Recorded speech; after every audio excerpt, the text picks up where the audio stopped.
What do you need to become a trader? Three things. The first one is fundamental knowledge. It's going to be very, very difficult to trade without any fundamental knowledge, without understanding the basics of economics, without understanding how economies work, what data is published, and what are the fundamentals of the asset you trade. You don't need to understand everything about fundamentals in China if you only trade European stocks. But you should know the fundamental of the European stocks. You should know how stocks itself work. We're gonna go into that. Also in this part, to understand the products you trade. But very important, fundamental knowledge about the product or the most connected fundamental relevant information connected to your asset you trade. It's different with each asset, but you need to know it. Second, you need to have technical analysis skills. In our opinion, yes, the price represents very important information. Fundamental data represents important information, but also the price, because the price is the point all market participants agreed on, and that's in the moment right now. So there's all information there is, either about inefficiencies, macroeconomics, everything is represented in the price at the moment.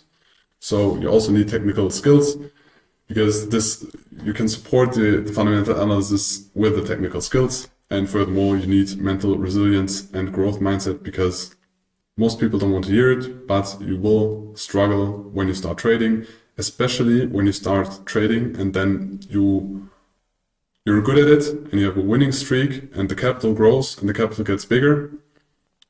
You're gonna face a lot more challenges, because there are gonna be some points in your trading path or career, most likely, where you say, oh, now you mastered skill, now you're God, and you have a money printer, but at some point you're gonna realize, ah shit, this thought was wrong. Either because the capital grows and you realize, okay, there's a barrier at capital size X where your emotions start to kick in more frequent or more intense.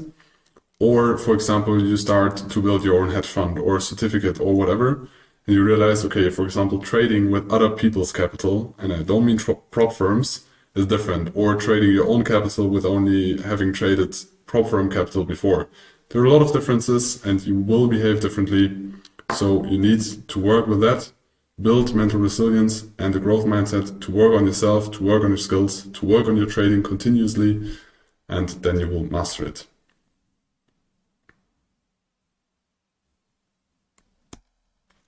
So what are the career paths that are possible in trading? There are a lot of different ones. You can choose to get an independent trader to fund just with personal capital, or you use online prop firms, but always be aware of the risks. I think in the past months and years, we have seen a lot of stuff going on in the prop trading space.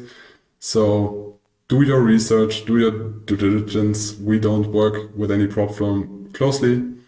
We haven't used them for ourselves, but we know a lot of people use them. Be aware of the risks. You can use them, but keep in mind trading prop firms capital is going to be different than trading the same size of your own capital. But the other option you can choose. As an independent trader, you are very free in the things you do, the assets you choose, the times you trade, the risk management you do, because it's your capital, your investment, your time.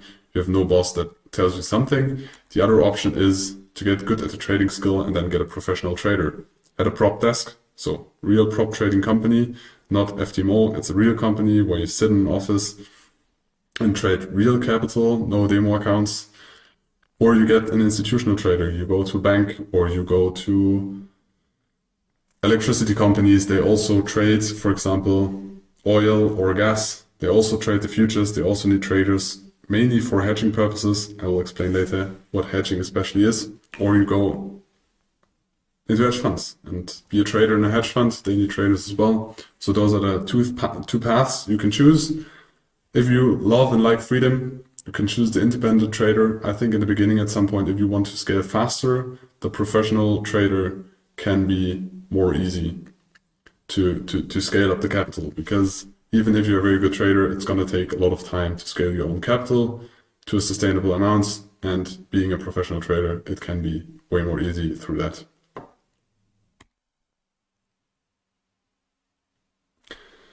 Now, we start with how people usually get into trading. Most people start with unreliable sources.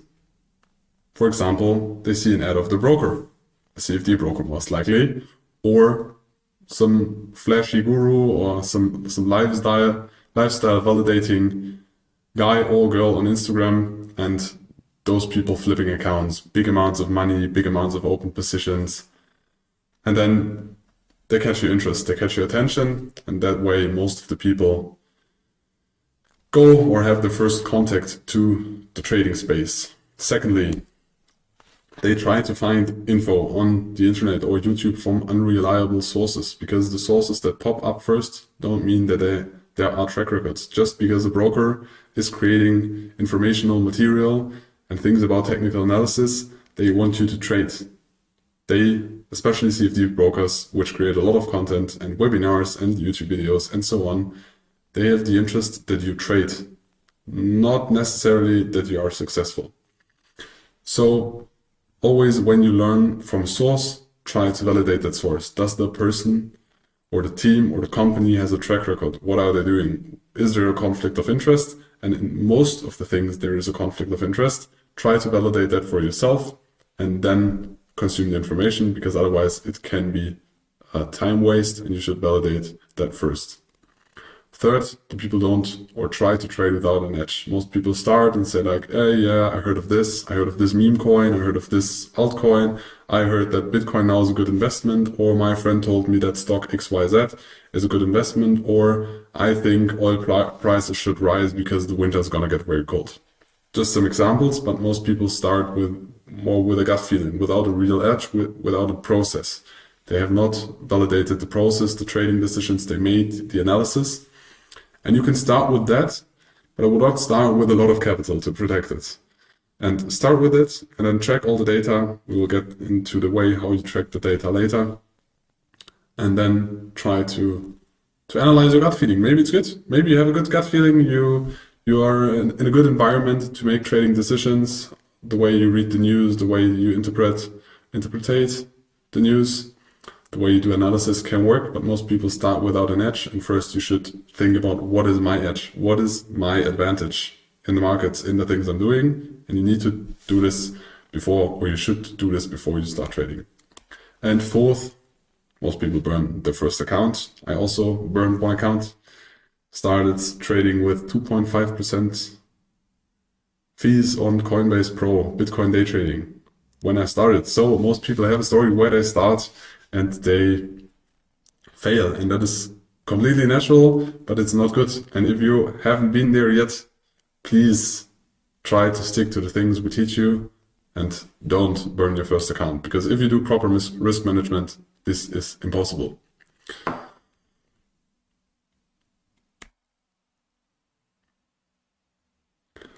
So to go to the other side, how do you actually become a trader? What's the real path? First, you need to study. You need to, like in every job, like in school, you need to study, you need to learn. You need to understand it. Not just start by doing, first learn, and then you can start by doing. When you have studied and you understood the markets, you understood the products, you understood the assets, the fundamentals, then you can build a market hypothesis. Then you can build a market hypothesis. So you try to find an edge, and you try to find an inefficiency in the market. A hypothesis why your investment decision is better or will be outperforming the markets. Then you need to gather data on that. Yes, you can do backtests, but past performance does not promise future performance. And that is, you can optimize every backtest. You can always take 2 EMAs on any chart and change the settings of the EMAs, that you always have a positive strategy in the past. But when strategy goes live, it's very unlikely that strategy does, just because of this positive backtest, is going to be profitable. So yes, you can gather that data through backtests, but the likelihood of you over-optimizing on your strategy or hypothesis on existing data is very high.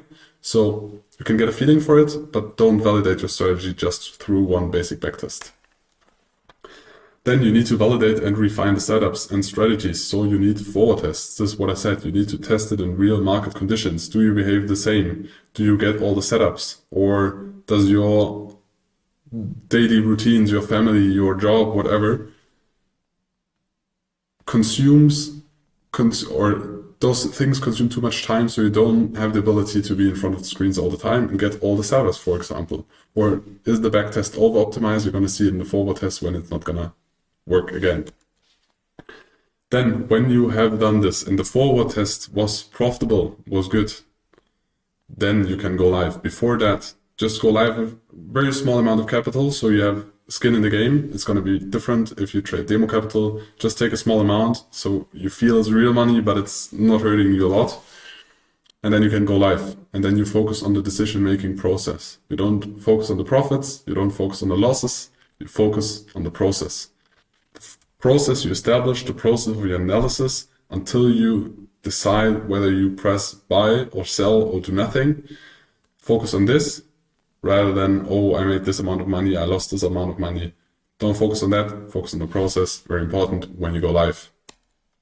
And then monitor and track your results. So the things you do, track them, gather all the data, very important at the beginning. At some point, you're gonna get lazy and you're not gonna do it anymore.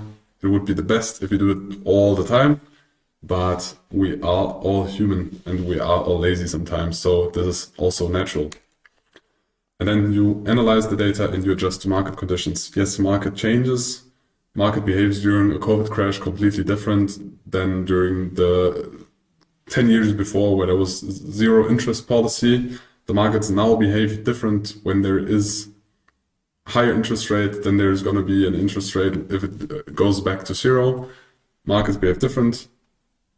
Liquidity is different, assets behave different, so you need to adapt that. But for that, you also need to analyze the data, and maybe some setups that have been working are not working anymore because the volatility was rising or other things that change in the market. So that's why you need to analyze the data and adjust them to the market conditions. And at last, you need to build a daily trading routine. As we already said in the beginning, don't make an on-off relationship.